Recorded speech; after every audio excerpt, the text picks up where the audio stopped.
Les 300 000 personnes, ils sont descendus dans la rue. Terminé. Voilà. Ils n'ont pas attendu que leur réfrigérateur soit vide.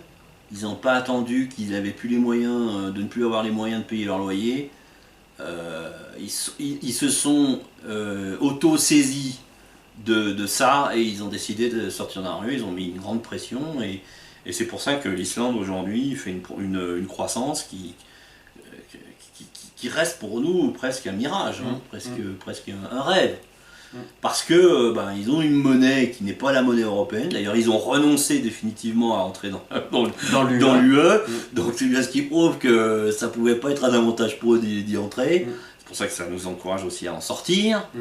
Parce que nous voulons une Europe. Nous voulons une Europe. Mais c'est pas cette Europe-là. Voilà. Cette Europe-là, c'est l'Europe du fric, c'est l'Europe de la prédation, c'est l'Europe de la destruction, c'est l'Europe du pouvoir absolu des entreprises sur les citoyens. C'est pas une Europe, ça.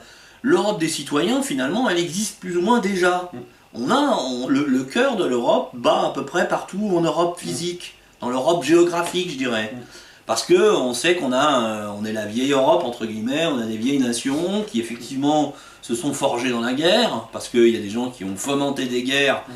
La plupart du temps, d'ailleurs, ceux qui faisaient les guerres ne sont pas ceux qui venaient pour se battre dedans. Ils envoyaient les ouvriers, les pauvres ouvriers, etc., se faire saigner à leur place. Et eux, ils sabraient le champagne. Ils se serraient la main, ils sabraient le champagne pour dire que la guerre s'était bien passée, comme si on était des pions, voilà, tout simplement. Et je voudrais dire d'ailleurs une chose à ce propos, parce que effectivement, je reste moi aussi dubitatif sur vis-à-vis du 14 juillet. Vis-à-vis du 14 juillet, et il y a quelque chose il y a une règle générale que moi je me suis créée pour essayer de savoir si un groupe, un parti politique ou une action de contestation avait une valeur quelconque. Je pars du principe que le système est crapuleux, il est criminel, il l'a montré depuis des siècles, et il le montre encore aujourd'hui. C'est-à-dire, ils ont réussi à faire partir le général de Gaulle, ils ont réussi à assassiner John Fitzgerald Kennedy, ils ont assassiné des tas de gens, des chanteurs, des leaders politiques, des leaders religieux. Ils se sont débarrassés de tous les gens qui pouvaient les gêner dans leur quête à l'hégémonie globale sur l'ensemble de la planète. Donc c'est des gens qui ont un très grand pouvoir, et il est lié au cartel bancaire d'ailleurs. C'est lié, c'est la même chose. C'est eux qui essayent de parasiter l'humanité à travers la dette, à travers l'emprunt, à travers le taux d'intérêt usurier. Et mon principe, c'est je ne crois pas à un mouvement politique qui prend un essor trop rapide, qui ne rencontre pas de résistance musclée sur son chemin. C'est pour ça que je doutais, et je doute encore, de la validité d'un parti politique grec comme Syriza ou comme Podemos, sachant que moi j'ai participé en France parmi les premières manifestations des indignés en 2011, en mai 2011, et que j'ai remarqué tout de suite une tentative de noyautage, une tentative d'infiltration, d'utilisation et de détournement de l'objectif des indignés vers une voie de garage pour la rendre inoffensive par rapport au système. Le système se défend, et le système a les moyens de surveiller, le système a les moyens de vous pister, le système a les moyens de tout savoir sur vous. Il a tellement les moyens qu'il peut très bien en fait avoir les moyens de créer sa propre opposition et de la faire passer comme une opposition légitime et réelle aux yeux des résistants authentiques que nous sommes, pour que nous tombions dans le piège, pour qu'on se dise « Ah, voilà l'occasion unique de sortir de l'anonymat et de faire vraiment quelque chose ». En fait, c'est une voie de garage. Et à quoi voit-on une voie de garage? Au fait que cette voie de garage s'installe très rapidement, sans opposition. Le système n'a jamais autorisé une opposition efficace contre lui. Donc si une opposition, entre guillemets, importante se met en place, alors il y a une grosse suspicion quant à son honnêteté, ou son authenticité. Si vous voulez savoir si un groupe est efficace, il faut savoir quels sont ses moyens et s'il rencontre, de la résistance du système. Alors c'est des procès, c'est etc. etc. C'est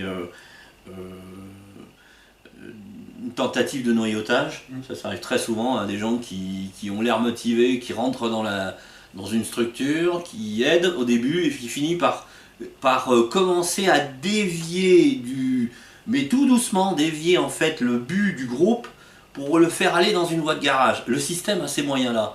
Le système a énormément, une quantité impressionnante d'agents, de gens, des gens compromis, des gens serviles, qui sont prêts à infiltrer n'importe quel groupe réellement résistant pour lui faire quitter sa trajectoire, pour la faire aller tout doucement dans une voie de garage. Voilà. Donc c'est pour ça que le 14 juillet, les propos tenus par Éric Fiorin, alors moi je ne donnerai pas une explication identique à la tienne sur le nom utilisé, parce qu'il explique dans la vidéo qu'en réalité il surfe sur quelque chose que Nicolas Sarkozy avait fait reconnaître, avait fait reconnaître par l'OTAN et par les institutions internationales, enfin un grand nombre de pays, qu'un tout petit groupe d'agités pouvait être légitime à prendre le pouvoir. Et donc Sarkozy avait coulé ça dans le bronze du point de vue légal. Et donc Éric Fiorin a utilisé cette loi, ce décret, cette loi, je ne sais pas ce que c'est exactement, pour légitimer son combat, et le combat du 14 juillet. Et donc c'est effectivement très judicieux. Reste à savoir si s'il n'y a pas quelqu'un derrière qui en fait va essayer de mettre ça sur une voie de garage ou tenter un mauvais coup le 14 juillet quand les gens seront sur place à Paris. Et c'est le risque, hein, parce que moi, on m'enlèvera jamais de l'idée que les Français ne sont pas motivés à la révolution, et ils ne le seront jamais tant qu'ils n'ont pas leur réfrigérateur vide, ou qu'ils sentent en fait le vent du boulet ou la chaleur du boulet leur passer à ras des pâquerettes, à ras des oreilles. Ce jour-là, ils comprendront et ils se mettront en route. C'est toujours le problème, c'est la pesée entre qu'est-ce qu'ils ont à perdre et qu'est-ce qu'ils ont à gagner. Voilà. Tant qu'ils ont à gagner à rester, tant qu'ils croient qu'ils vont gagner à rester assis et attendre les choses, et bien effectivement ils ne bougeront pas. Et le système va tout faire pour qu'ils restent assis jusqu'au dernier moment. C'est-à-dire au moment où il sera trop tard pour bouger. Parce que le système, de toute façon, à un moment donné, va lâcher la bride. C'est-à-dire qu'il va les mettre tous dans une situation inextricable, mais ce sera tellement trop tard que ça ne servira à rien. Alors justement, qu'est-ce qu'on fait? Est-ce qu'on fait rien et puis on va se taper le TAFTA, on va se taper la surveillance, c'est le risque. Ça va être validé dans pas longtemps. Oui. Le TAFTA, on va l'avoir sur le coin de la gueule aussi. C'est le risque. Ouais. Les démosophes en général ont souvent une phrase qui me déplaît d'ailleurs, mais qui disent c'est la dernière chance. Oui, mais c'est le problème, c'est-à-dire que il faut bien comprendre que quand on n'agit pas, quand on ne fait rien, c'est-à-dire quand le simple fait de faire une vidéo ou d'écrire un commentaire, c'est déjà faire quelque chose. Donc c'est pour ça que c'est important de partager les vidéos, c'est important de les diffuser, c'est important même si c'est pas votre vidéo, mais que les gens qui disent des choses dans la vidéo vous conviennent et avec qui vous êtes d'accord, à ce moment-là il faut les partager, il ne faut pas les laisser comme tels, hein, c'est-à-dire sur le site et puis rien faire avec. C'est ça le plus important. Si vous voulez que les choses changent, il faut agir. Et la première étape, c'est l'information. Et l'information, c'est-à-dire la transmission de données, d'explications sur des sujets très divers, la prise de conscience de la situation dans laquelle on est, pour comprendre qu'il ne faudra pas attendre le dernier moment pour agir, parce que ce sera trop tard. Quand je dis trop tard, c'est trop tard. C'est-à-dire, ce ne sera pas la peine de se précipiter vers son supermarché pour aller vider les rayonnages, pour avoir des réserves de nourriture en cas de gros pépins. Ce sera trop tard, parce que tout le monde va y penser à la fois. Et il n'y aura de toute façon pas assez pour tout le monde. Donc il faut être très clair là-dessus, c'est soit on attend le dernier moment, parce que, évidemment, il n'y a que quand on est face à l'événement qu'on peut se dire que l'événement existe. Ouais. Mais si on a un peu de jugeote et qu'on a un petit peu d'anticipation, on se rend compte qu'on y va, de toute façon on y va.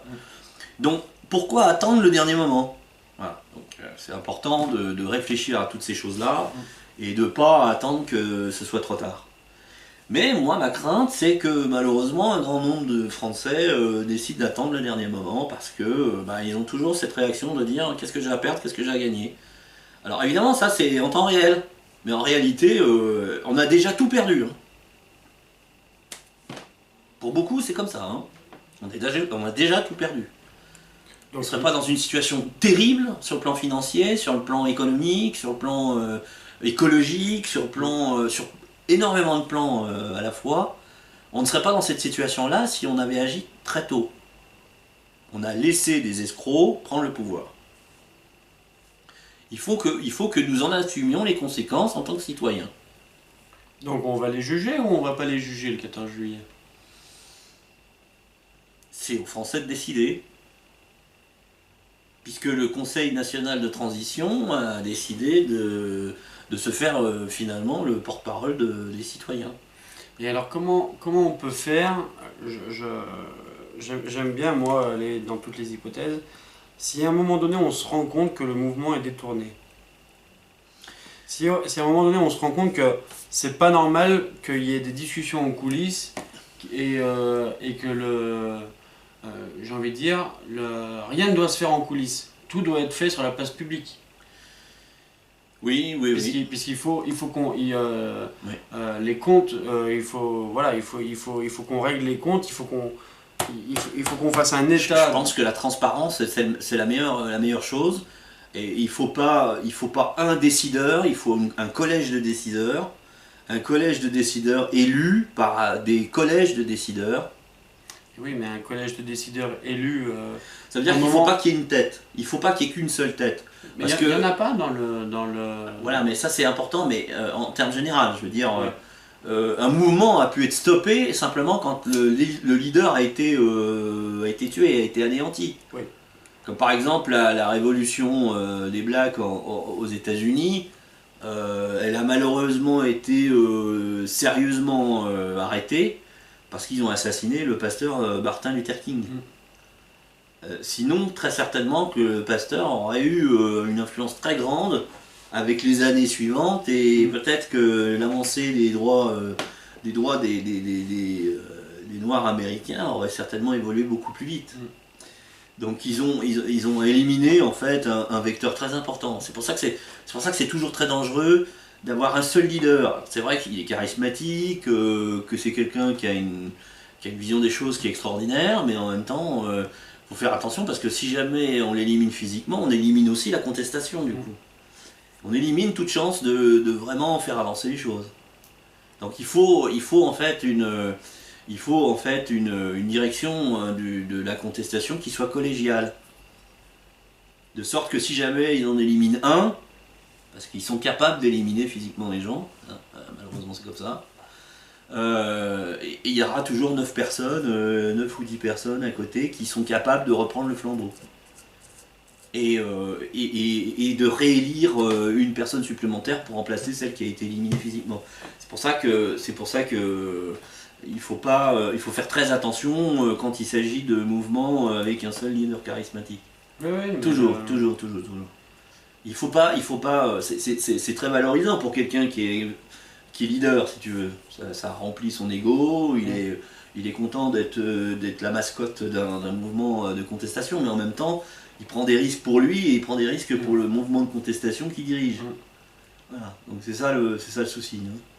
Mais dans tous les cas, un mouvement de contestation ne peut pas être honnête, il ne peut pas être autre chose que suspect, si jamais il ne rencontre aucune résistance du système. Si jamais on parle de lui dans les médias, c'est cuit. À partir de rien, un mec qui arrive à partir de rien, hein, qui vient juste de créer un truc, si jamais on le passe dans les médias, ça vaut rien. Quand je vois la résistance colossale que rencontrent certains groupes idéologiques pour passer dans les médias, d'accord ? Je ne veux pas faire systématiquement référence à l'UPR, mais c'est un fait. Hein, y en a un autre aussi, c'est Cheminade. Alors on peut penser ce qu'on veut sur ces deux groupes politiques, mais en réalité, on peut constater que systématiquement, s'ils n'avaient pas leur site internet, personne ne saurait qui ils sont. D'accord? Donc ils sont obligés d'utiliser leurs propres moyens, comme EFTV utilise ses propres moyens pour diffuser, je dirais, une contestation, une certaine forme de message, et on n'est pas relayé par les médias. Alors, je sais, la première réaction, c'est chercher à être relayé par les médias majoritaires, mais en fait c'est une erreur, je pense. Il ne faut même pas chercher à relayer des médias qui sont corrompus. La seule chose à faire vis-à-vis de ces médias-là, c'est les remplacer, c'est tout. Nous, on se propose de remplacer, alors peut-être pas uniquement FTV évidemment, mais tous les médias alternatifs se proposent de remplacer finalement les médias majoritaires existants, en tout cas dans le domaine de l'information. Voilà. Donc, après la décision en fait, elle est entre les mains des citoyens. Qu'est-ce que veulent les citoyens? Est-ce qu'ils veulent un joli journal télévisé avec plein de lumière, des écrans géants avec des images extrêmement jolies? C'est vrai que c'est très esthétique, hein, et qui vous raconte des tas d'âneries, des tas de mensonges, et qui vous trompe toute la journée en essayant d'extirper de vous votre approbation pour préparer une guerre contre la Russie ou contre la Chine? Ou est-ce que vous préférez avoir un décor qui est certes joli mais très simple et qui vous fait partager des opinions et des remarques qui vous éclairent, qui vous permet de faire cheminer par vos propres moyens vos réflexions? Voilà, c'est la question. Est-ce que vous voulez ça ou est-ce que vous voulez continuer d'alimenter un réseau de médias corrompus? C'est votre choix. C'est votre choix. Et nous, on vous propose, en tout cas, une lecture bien différente des événements que ces médias-là. Voilà. Mais en tout cas, méfiez-vous, hein, méfiez-vous de tous ces gens qui passent dans les médias majoritaires, dont on n'entendait pas parler avant et qui d'un seul coup deviennent une vedette, hein, qui font le buzz, comme on dit. Hein. Asselineau était quand même candidat à la présidence de la République et ils l'ont boycotté. Ils l'ont boycotté. Donc ça prouve bien que quand le système considère que les idées qui sont véhiculées sont nocives à ses intérêts, il fait tout blocus. Hein. Il ne fait pas passer. Donc les gens qui passent dans les médias majoritaires, qui sont la propriété de sociétés X ou Y, s'ils passent, c'est qu'ils font partie du système. Hein. C'est tout, c'est aussi simple que ça. Un groupe politique qui ne rencontre aucune difficulté, genre Podemos C'est vrai qu'alors on peut se dire Podemos, c'est normal parce que les Espagnols sont très en colère. Oui, mais qu'est-ce qui a fait que Podemos est devenu connu? C'est bien les médias majoritaires, qui ont parlé de Podemos. Au début, ça s'est passé de bouche à oreille. Mais après, c'est les médias qui ont fait ça, parce que Podemos n'aura jamais pu faire élire le maire de Barcelone, et puis la maire de Madrid, je crois que c'est Madrid, hein, si les médias majoritaires n'en avaient pas parlé. Quelles que soient les idées, qu'est-ce qui fait la différence? C'est la couverture médiatique. Parce que quelqu'un peut être génial sur ses idées, il va certes convaincre des gens, mais il va convaincre d'une manière à la marge. Minoritaire, tu vois, c'est quelques milliers de gens. Mais quelques milliers de gens, ça fait pas un électorat pour permettre à quelqu'un d'accéder à la mairie d'une grande ville comme Barcelone. Donc ça veut dire quoi? Bah, ça veut dire qu'il y a des médias derrière. Il y a des médias derrière. Syriza, Podemos, même le Parti Pirate. Alors, ça veut pas dire que les gens qui sont à la base de ces mouvements sont pas des gens sincères, hein. Il y a des gens qui sont très certainement sincères et qui pensent probablement pratiquement la même chose que nous à la base de ces mouvements. Mais qui dirige? C'est ça la question. Qui dirige? D'où viennent ces gens? D'où vient l'argent qui permet à ces gens de diffuser leurs informations et leurs idéologies? On ne sait pas. Qui c'est qui a fait une enquête? Alors bien sûr, si on fait confiance aux médias majoritaires, ben oui, effectivement, on se dit si les médias majoritaires en parlent, c'est qu'ils sont valables. Valables pour qui? Pour nous ou pour le système? Voilà. C'est ce que je voulais dire. Donc moi je me méfierais toujours d'un quelconque mouvement de protestation qui prenne de l'ampleur et qui soit tout de suite couvert par les médias majoritaires. Pour moi, c'est un signe de compromission, une vraie contestation, c'est par définition une contestation qui rencontre la contestation est d'autant plus efficace qu'elle rencontre de résistance du système. Voilà. Si le système n'a pas réussi à corrompre les dirigeants du mouvement en question, alors il va faire une résistance énorme à ce mouvement. Si vous voulez trouver la véritable contestation, cherchez-la. Elle existe, elle est sur Internet, mais cherchez-la. Parce qu'elle est confidentielle. Elle est forcément confidentielle. C'est ça la réalité. Si vous cherchez juste à appuyer sur le bouton de la télévision, regarder TF1, Canal+, ça essentiellement, hein, iTélé ou BFM TV, c'est sûr que vous ne trouverez pas de la contestation. Vous trouverez juste la propagande du système, rien d'autre. Si vous voulez trouver des gens, des contestataires, il faut fouiller sur Internet. Et là, c'est pas très difficile, parce qu'il suffit d'aller sur un média social avec le système de partage, pour très vite à un moment donné, quand vous cherchez une information, vous la trouverez. Si vous cherchez vraiment une information, vous la trouverez. Toujours. Et c'est d'autant plus facile aujourd'hui que ça ne l'était il y a 20 ans. Il y a 20 ans, il n'y avait pas Internet. Hein. Il existait Internet, mais c'était d'une manière très confidentielle. Voilà. En 97, quand moi je me suis connecté, c'était très marginal. Hein. Très marginal. On avait les chats, et puis quelques sites internet, et c'était tout. Voilà. C'était déjà intéressant, mais c'était tout quand même. Aujourd'hui, tout existe sur Internet, tout. Alors, ça a des inconvénients, parce que parmi les informations qui sont authentiques, qui sont vraies, le système, qui a compris qu'Internet était dangereux pour lui, c'est pour ça qu'il essaie de limiter sa diffusion et donc son utilisation, a créé ses propres pages d'information falsifiées, sa propagande noire, c'est-à-dire on veut faire du mal à la Russie, on déverse des informations qui sont mensongères, hein, où on diffuse des informations comme quoi les Chinois mangent des chiens, tu vois, hein, ou font du savon avec de la peau humaine, des prisonniers en Chine.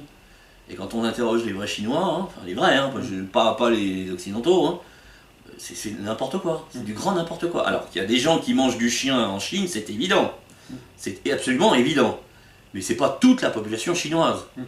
Puis il y a même des Chinois qui essayent de les sauver, les chiens.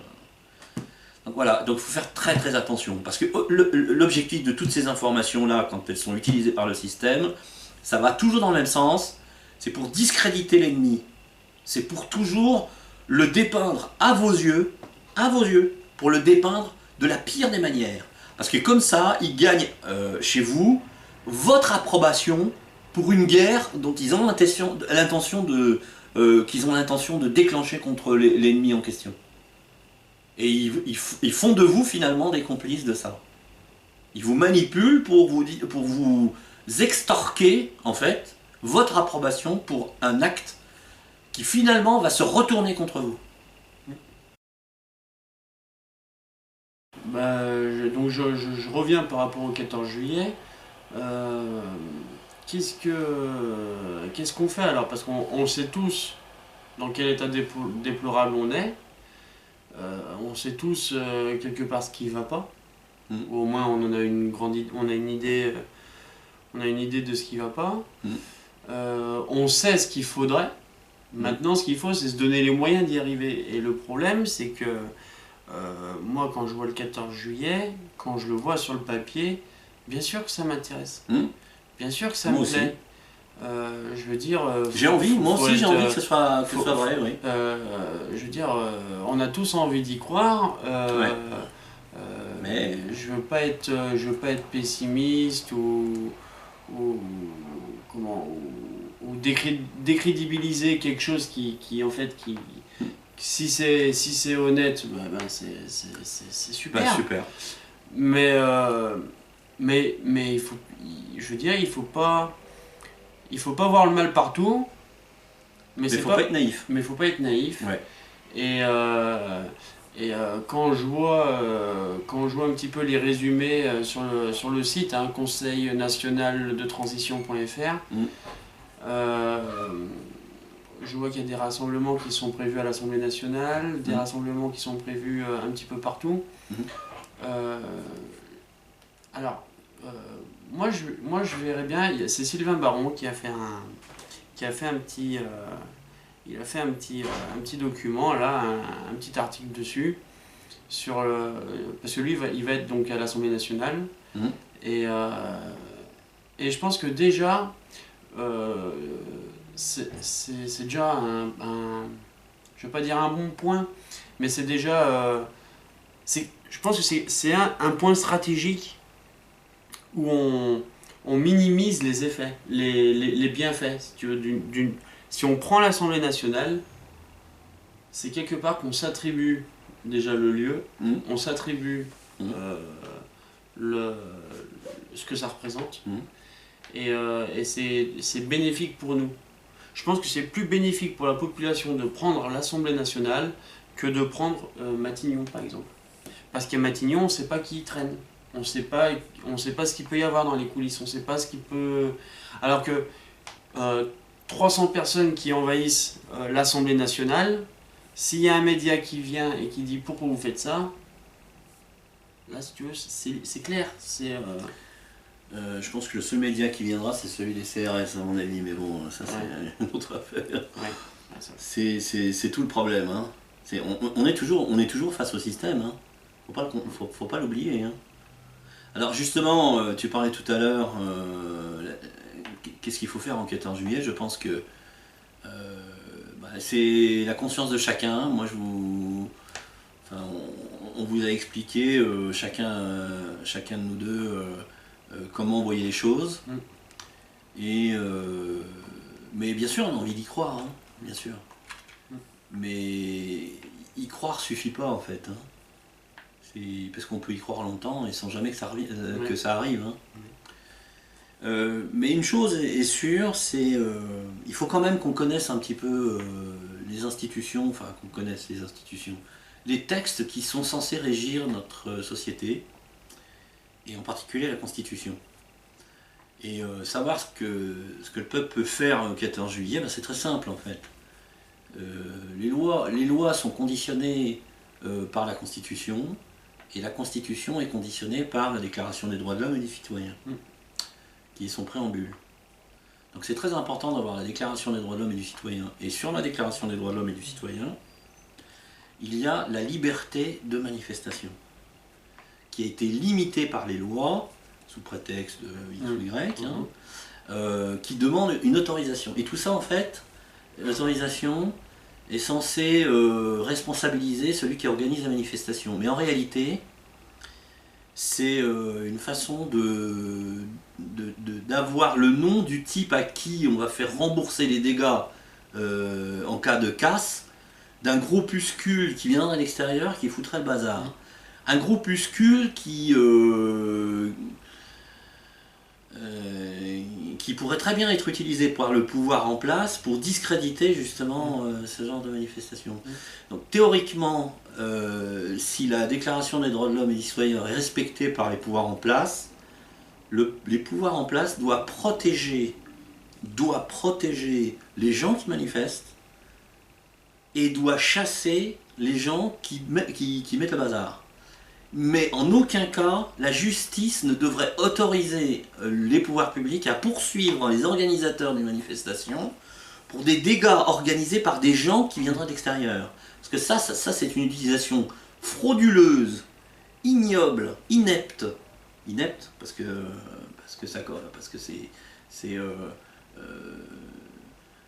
c'est stupide, parce qu'à un moment donné, ça finit par éveiller les soupçons. Tu vois ? Les gens, c'est vu ça dans les manifestations, c'est des gens civils qui balancent des trucs, après ils mettent les brassards police. Voilà. Hein, d'accord ? Donc ça c'est stupide. C'est stupide parce que ça démontre justement la compromission du pouvoir en place. Et l'utilisation à double tranchant de gens qui sont censés en fait servir et protéger, alors qu'ils ont plutôt tendance là finalement à se servir et se protéger. D'accord ? Et là c'est grave. Donc il y a un texte et un petit bouquin moi, que je conseille formellement à chacun d'entre vous. Ça coûte pas cher, hein, ça coûte 3 euros. Vous trouverez ça dans des grandes librairies, en particulier celles qui vendent des dallos, c'est-à-dire des documents sur les lois. Et le voici, hein, c'est un petit bouquin, il est vraiment tout petit. Hein. Voilà. La Constitution de la République française. Voilà, Constitution de la République française, texte intégral présenté par Ferdinand Mélin Soukramanien. Voilà, c'est édition Dalloz. Et donc là, c'est la Constitution. C'est-à-dire, ce sont les textes qui, normalement, valident ou invalident les lois qui sont votées par les députés et les sénateurs. D'accord ?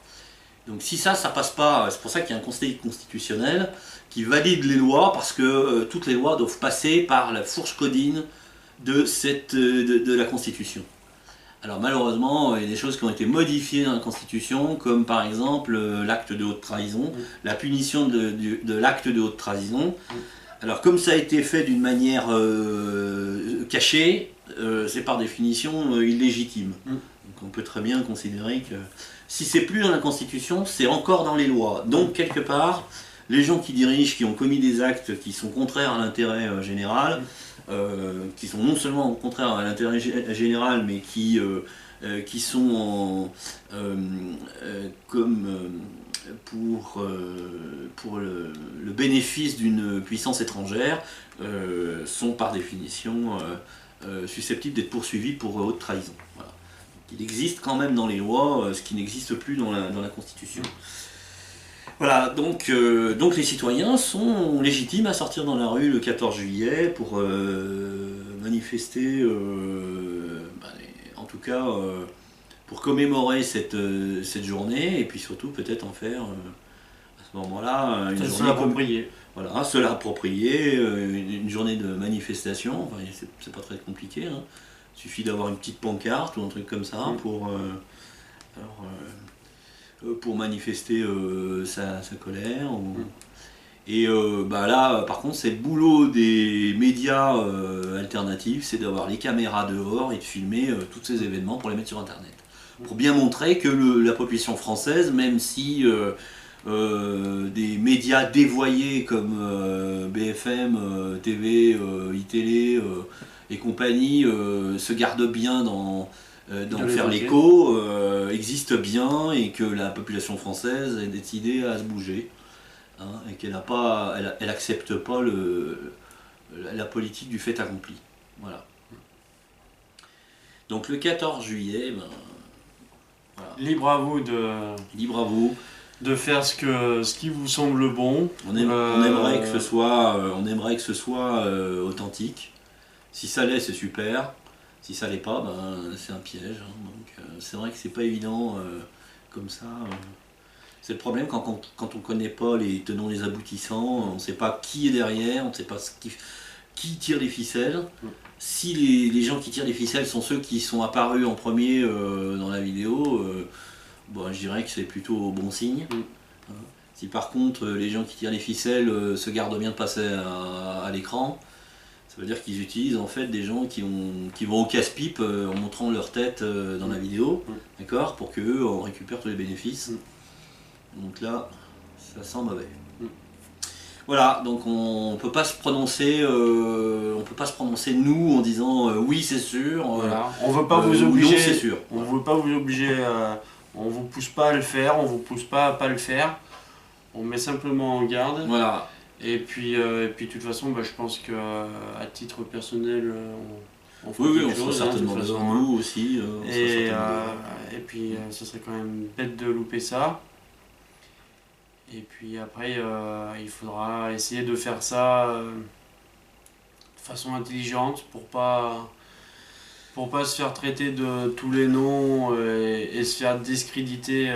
Dans tous les cas, de toute façon, ça s'appelle c'est des manifestations pacifiques. Dans tous les cas, parce que c'est pas parce que il faut aller désarmer, il faut sortir désarmé face à l'agressivité du système. C'est juste que le système ne sait pas gérer une manifestation pacifique. C'est pour ça qu'il a toujours tendance à utiliser des groupuscules peu recommandables pour essayer de déstabiliser, de faire de la casse et ensuite de faire porter le chapeau à la manifestation pacifique comme étant une manifestation agressive pour la discréditer auprès du reste du public. Voilà.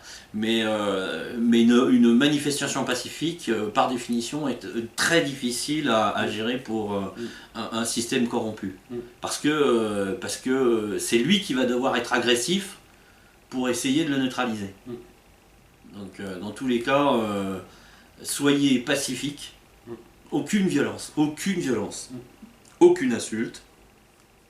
Utilisez le merveilleux langage et la très grande quantité de vocabulaire que nous permet la langue française pour dire ce que vous avez à dire sans insulte, sans agressivité. Vous êtes, comment je dirais, intouchable. D'accord ? Si vous sortez à titre individuel, vous ne pouvez pas être interpellé juste parce que vous êtes sorti ce jour-là. Et vous ne pouvez pas être interpellé si vous dites, si vous rappelez des fondamentaux aux forces de l'ordre. Hein, les fondamentaux, c'est servir et protéger. Hein. D'accord ? Donc c'est pas se servir et se protéger. Hein, ça s'appelle la corruption. Ça. Voilà. Et de toute façon, il faudra faire quelque chose dans ce cadre-là, dans quelques temps, pour remettre les forces de l'ordre, je dirais, un peu d'aplomb. Parce qu'il y a des choses qui deviennent complètement inconcevables. Hein. Voilà. Je pense qu'on peut terminer ici la chronique numéro 1, qui sera certainement visible en plusieurs morceaux. Et rendez-vous à la prochaine chronique. Voilà, on a abordé plusieurs choses, des thèmes intemporels et puis des thèmes d'actualité. Et j'espère que ça vous a permis de voir, de répondre à certaines peut-être de vos questions et de voir une formulation, une définition des événements auxquels vous ne vous attendiez pas et qui vous a permis de prendre conscience de certains événements graves et d'une corruption réelle de la vie en France, en général. Et juste pour terminer, n'hésitez pas, que ce soit dans les commentaires ou par message privé, n'hésitez pas